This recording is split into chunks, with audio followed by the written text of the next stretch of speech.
Want to sync the YouTube video's data directly to your Notion database without using database triggers?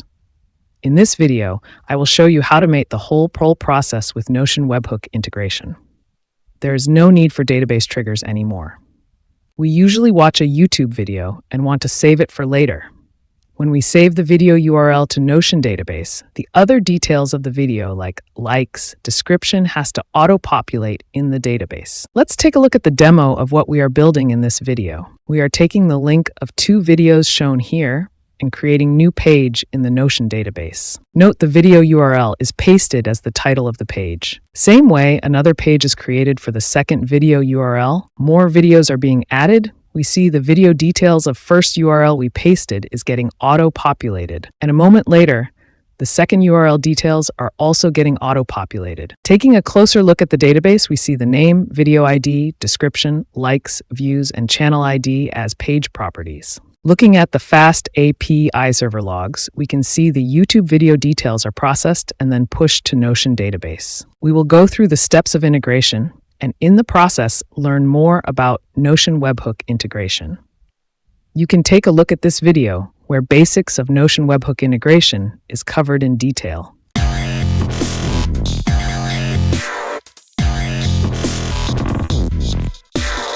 We will look at the code updates that needs to be done to the Fast API post endpoint. Move on to creating the Notion DB with properties and connecting it to Webhook integration. The Fast API server deployment and details of Webhook integration are already covered in earlier video, whose link will be shared in description below. Let's look at the database properties. The title of the page is YouTube URL. Most of the other properties are plain text. The views and likes are numbers. We have the created time for sorting the pages. The database is very simple. Let's briefly look at enabling YouTube API in Google Cloud and get the API key. In your Google Cloud account, create a new project under No Organization, select the created demo project, go to Enable API and Resources page from the sidebar. In the top of the page, click on the Enable API button and then search for YouTube Data v3 API. Enable it. Click on the Credential tab in sidebar and go to Credential page. There click on Create Credentials and select API Key. A key will be generated and shown. That will be the YouTube API key we will use later to get YouTube video details from the URL. We have got the YouTube API key. Next, we will look at the concept of request validation in Fast API. You can skip this section as it will not affect understanding the other parts. This error is part of Fast API, which can be used to check if the payload is matching with the pydantic model that we have defined. In this project, I had defined a pydantic model for the Notion payload, which was creating 422 unprocessable entity status code. After using this request validation error, I was able to figure out the issue and updated the pydantic model. In the code for this project, you can see the pydantic model of the entire payload, the validation error handling part, and then post request using the pydantic model. The code used in this video is available in GitHub, and the link will be shared in the description. Fork it and deploy it in your Railway account. The next 4 steps we will directly walk through in the code itself.